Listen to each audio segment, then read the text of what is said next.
Carmen Aristegui, CNN, México.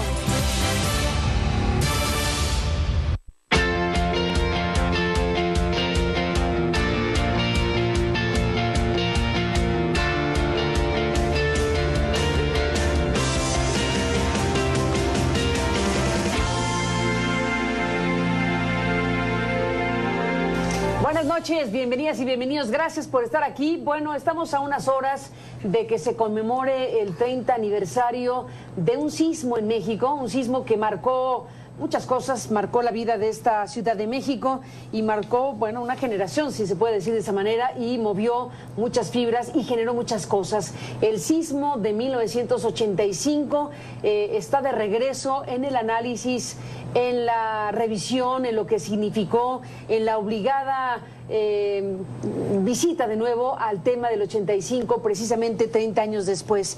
Ya desde el jueves pasado, desde este jueves, el gobierno de la Ciudad de México anunciaba que este viernes 18 de septiembre se emitirían 3 mensajes en el sistema de altavoces para recordar a la ciudadanía la realización del simulacro CDMX 2015.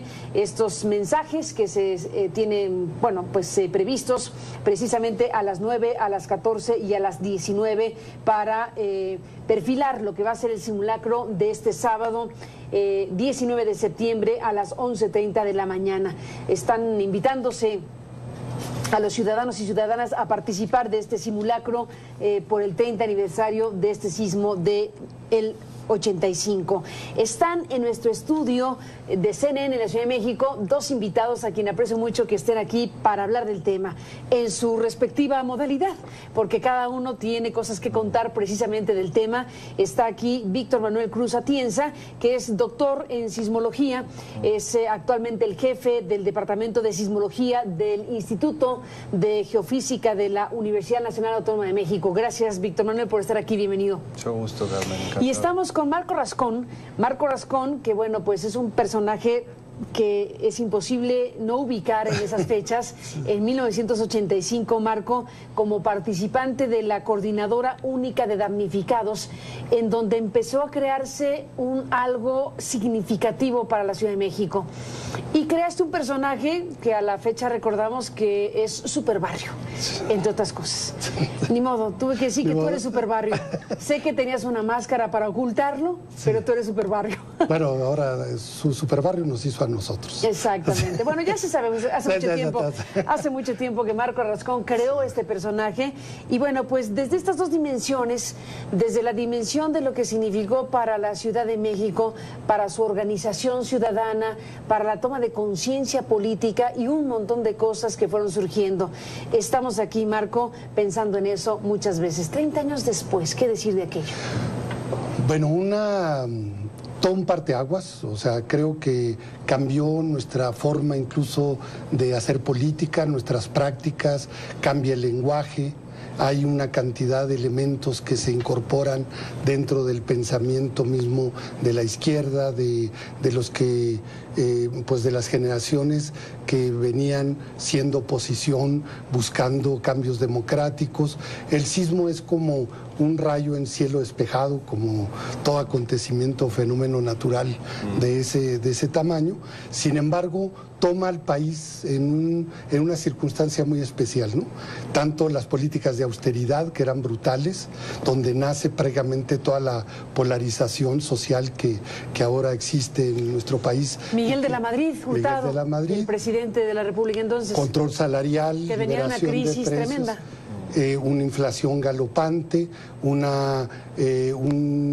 ambiente o una situación catastral en las áreas centrales de la ciudad, una cantidad de cuestiones que eran invisibles, el hacinamiento, que eran, pues prácticamente había vecindades que eran prácticamente ciudades perdidas dentro del mismo centro.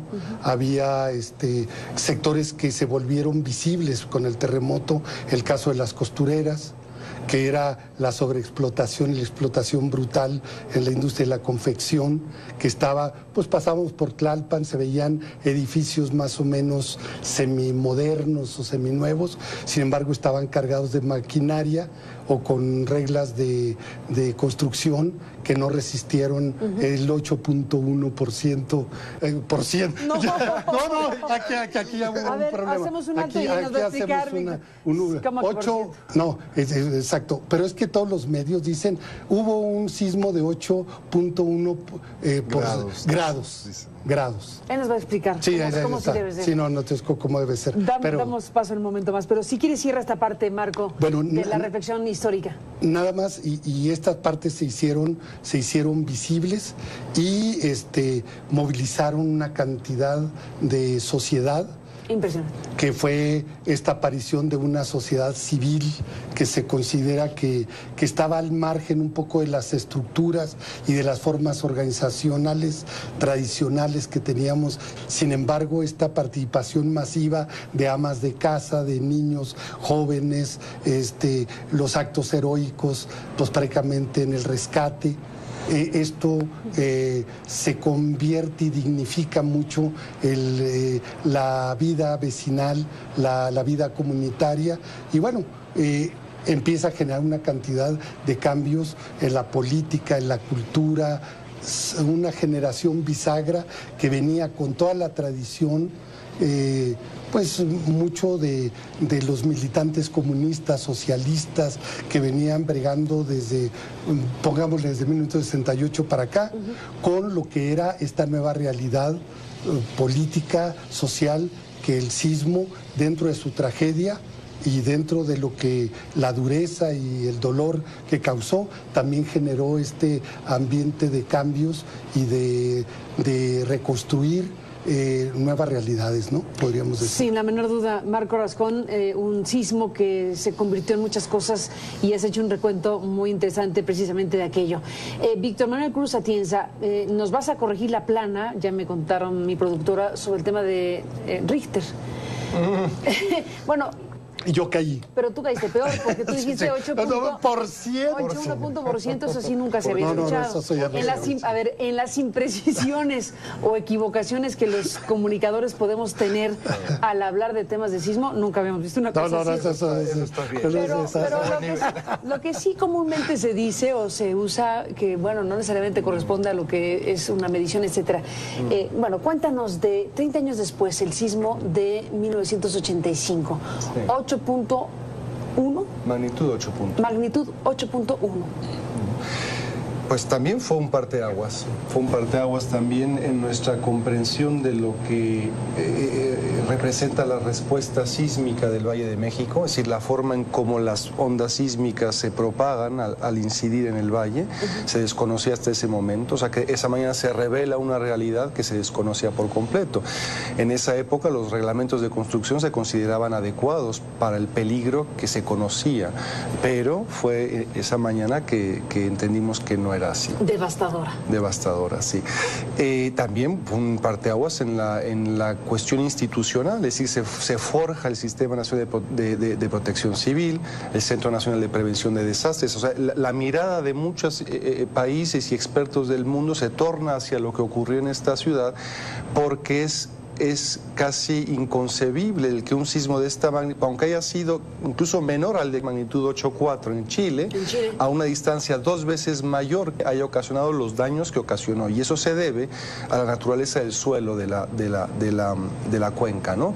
que provoca una amplificación de las ondas descomunal. Entonces, hay un cambio de paradigma en cuanto a que se revela crudamente la dimensión del peligro que se desconocía, y por otro lado, digamos, estas instituciones que se forjan con la contribución de países extranjeros, como notablemente Japón, que contribuyó mucho a la fundación del Centro Nacional de Prevención de Desastres, y toda la cultura que poco a poco se ha ido forjando en torno al fenómeno.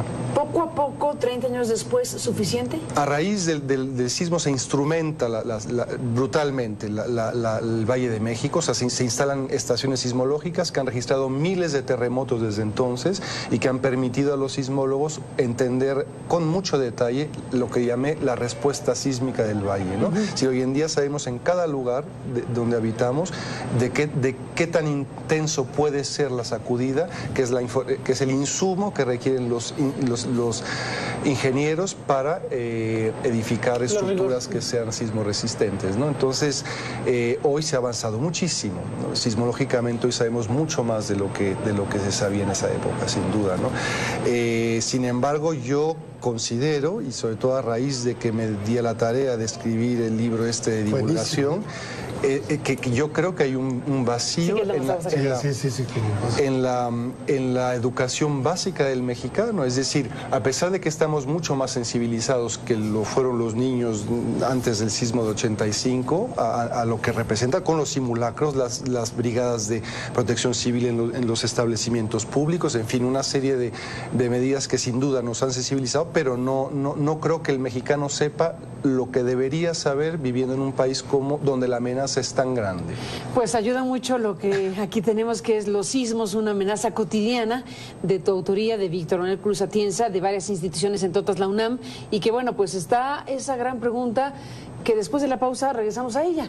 ¿Puede ocurrir en México otro terremoto como aquel de 1985? Que esa es una pregunta abierta siempre. Y bueno, ya nos contarás tú la respuesta. ¿Cuál ha sido el terremoto más devastador de la historia? Los sismos pueden provocar erupciones volcánicas o modificar la duración de los días. En fin, las preguntas que se pueden formular acerca de estos temas están también contenidas en Los sismos, una amenaza cotidiana, de tu autoría, Víctor. Estamos de regreso en esta conversación. Volvemos a 30 años de distancia de, bueno, pues aquel terremoto de México de 1985, 7 de la mañana, 17... 7:19 de la mañana. 7:19 de la mañana de aquel día, 19 de septiembre de 1985. Volvemos.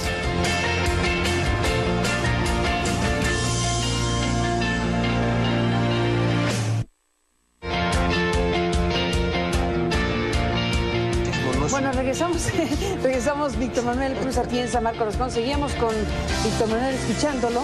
Marco, seguramente igual de interesado que yo, y estoy segura que el público, pues retomo esta frase que dijiste hace un momento y regresamos ahora con Marco.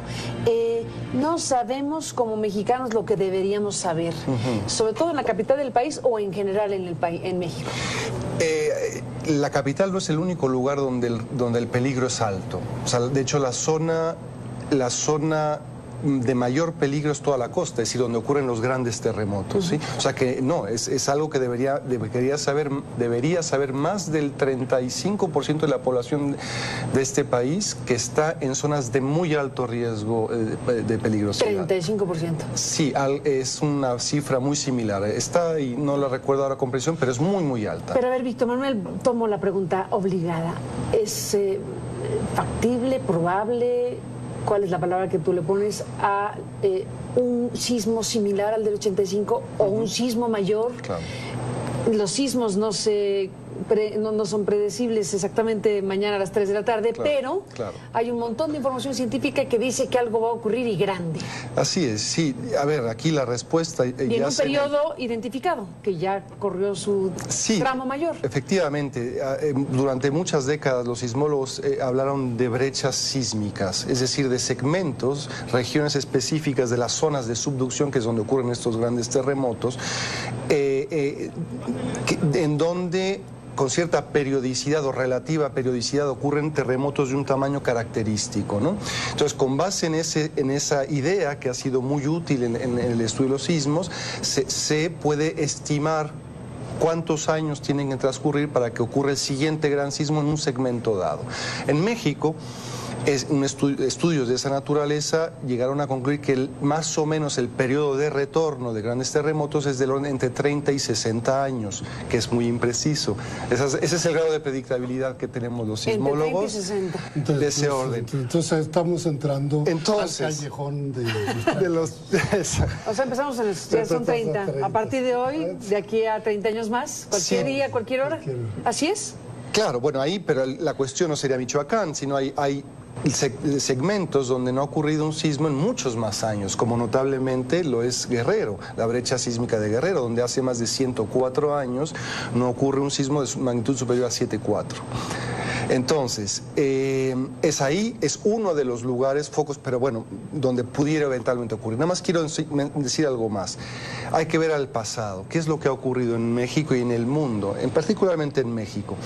El sismo más grande de magnitud que ha habido, el de mayor magnitud, no es el de 85. Por ejemplo, en el 32 ocurrió un magnitud 8,2 en Jalisco, y en el siglo XVIII, en 1787, ocurrió un magnitud 8,6. Esto es que rompió toda una falla geológica del tamaño de toda la frontera de Oaxaca, pues, en el litoral, y produjo un tsunami tan grande como el que vimos en Japón, que entró 6 kilómetros tierra adentro en donde hoy es Puerto Ángel. O sea que es un escenario muy similar al que vimos en Tohoku, y eso ocurrió en México. O sea que sismos de esa naturaleza pueden ocurrir en el futuro, y tenemos que estar preparados para ello. Es una realidad, ¿no? En la capital del país, ¿te quedarías como una zona de alto riesgo para la población? Es una zona de muy alta peligrosidad.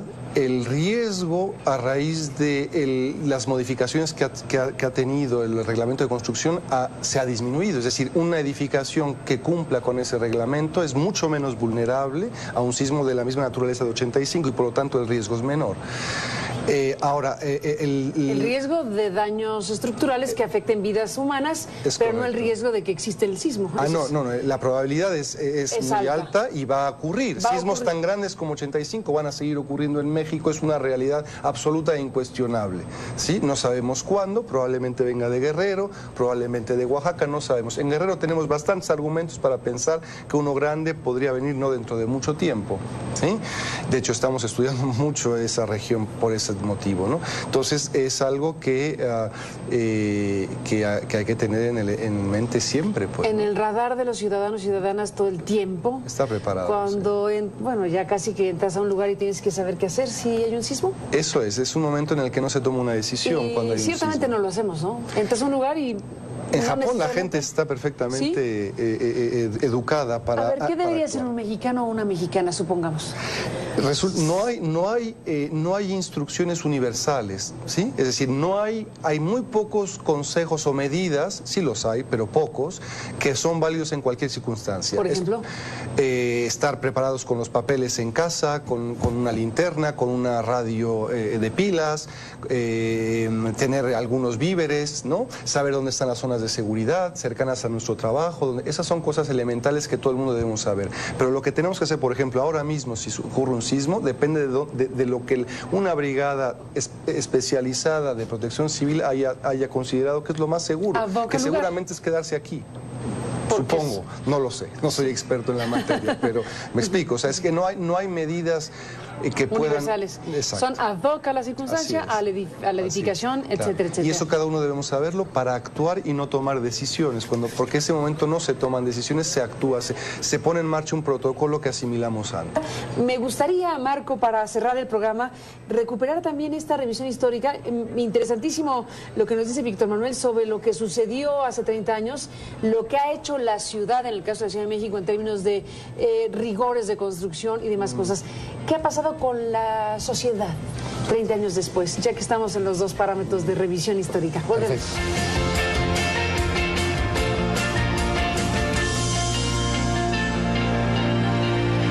Bueno, entramos en la parte final, regresamos en esta conversación 30 años después del sismo en México, en la Ciudad de México de 1985. Volvemos.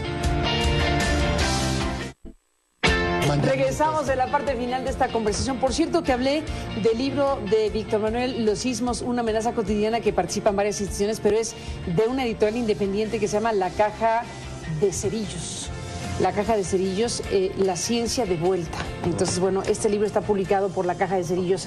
Marco Rascón, en la revisión histórica del sismo, ¿dónde quedó la sociedad mexicana, la sociedad de la capital de la República Mexicana, que tuvo en el 85 ese gran impulso, esa toma de riendas de su propio destino ante la tragedia, ante el pasmo gubernamental, tomó esas riendas para sí mismo? Estamos hablando de un momento histórico y crucial. ¿Qué ha sucedido con esa parte de la historia, con la sociedad, con las estructuras políticas, etcétera? Creo que ya para 1985 había síntomas muy claros de decadencia de toda esta forma gubernamental basada en el paternalismo, el clientelismo, las formas corporativas, el control, lo que hacía una especie de unidad nacional muy autoritaria y que se expresaba en muchos de los ambientes sociales en general, ¿no? El sismo, creo que, o esta sociedad que emerge, surge por este error gubernamental de querer por instinto actuar de la misma manera. Váyanse todos a sus casas, el gobierno está actuando, no los necesitamos a nadie, nosotros vamos a hacer lo que se tiene que hacer en estos casos. Cuando la gente se dio cuenta que el gobierno había fallado, en ese momento es donde estaba hay rebasado totalmente rebasado y ahí es donde se empodera un poco la vida vecinal, la vida comunitaria, los barrios toman control sobre los escombros, sobre los incendios, sobre la cuestión de cerrar las llaves del gas, sobre organizarse, intentar organizar la sobrevivencia, los niños, las comidas, ayuda a los damnificados, etcétera, ¿no? Hay que decir, por ejemplo, en aquel entonces no había agua embotellada, claro, era de la llave. Tomábamos agua de la llave, no había celulares. Los jóvenes a lo mejor nos podrán decir, no, es que los celulares son desde el Paleolítico, claro, siempre han existido. No había celulares. Si había un fax, era así como un avance tecnológico. Ese era el gran avance. Era así el avance más grande. No había Word, no había Windows, no había etcétera, etcétera. Y sin embargo, las formas de comunicación son instantáneas, son rapidísimas. Se dice en el lenguaje que las malas noticias vuelan y por lo tanto la comunicación, quién faltaba, dónde estaba, la idea de la gente desaparecida que no se encontraba, las búsquedas, los familiares, la protección, la solidaridad, el tratar de establecer formas de duelo, por ejemplo, ¿no? Que era muy importante el duelo, se hace toda una discusión. La gente no tenía un cuerpo para velar. Sabía que a lo mejor su familiar estaba en los escombros, y se lo había llevado la maquinaria pesada en un cierto momento. Esto era tremendo. Era muy tremendo, ¿sí? Y traía, atraía la solidaridad de muchos de los vecinos. Entre esa sociedad civil que se hace presente, hoy a 30 años, por ejemplo, tenemos una sociedad civil dispersa y pulverizada, muchas veces. Mucha protesta, pero la parte conceptual, incluso la idea misma de que la tragedia teníamos que reconstruir nuevamente la ciudad, eso movió y condujo a toda esa generación de los momentos de la tragedia, de los momentos de la reconstrucción. Hubo exigencias que podríamos explicarla, que obligó al gobierno al decreto expropiatorio. Fue muy importante la socialización del suelo para poder hacer una reconstrucción y ese fue un triunfo de los damnificados. Marco, Víctor, gracias a los dos. Al contrario. Buenas noches y hasta la próxima. Gracias. Y a usted gracias que nos permitió acompañarle. Pásela bien, que descanse. Buenas noches.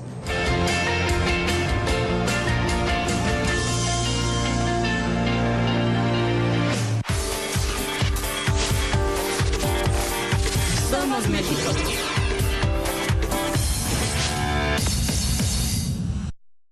Hablar del tema en su respectiva modalidad, porque cada uno tiene cosas que contar precisamente del tema. Está aquí Víctor Manuel Cruz Atienza, que es doctor en sismología, es actualmente el jefe del Departamento de Sismología del Instituto de Geofísica de la Universidad Nacional Autónoma de México. Gracias, Víctor Manuel, por estar aquí. Bienvenido. Mucho gusto, Carmen. Encantado. Y estamos con Marco Rascón, que bueno, pues es un personaje que visita de nuevo al tema del 85, precisamente 30 años después. Ya desde el jueves pasado, desde este jueves, el gobierno de la Ciudad de México anunciaba que este viernes 18 de septiembre se emitirían 3 mensajes en el sistema de altavoces para recordar a la ciudadanía la realización del simulacro CDMX 2015. Estos mensajes que se tienen, bueno, pues previstos. Y bienvenidos, gracias por estar aquí. Bueno, estamos a unas horas de que se conmemore el 30 aniversario de un sismo en México, un sismo que marcó muchas cosas, marcó la vida de esta Ciudad de México y marcó, bueno, una generación, si se puede decir de esa manera, y movió muchas fibras y generó muchas cosas. El sismo de 1985 está de regreso en el análisis, en la revisión, en lo que significó, en la obligada... Soy Carmen Aristegui, CNN México.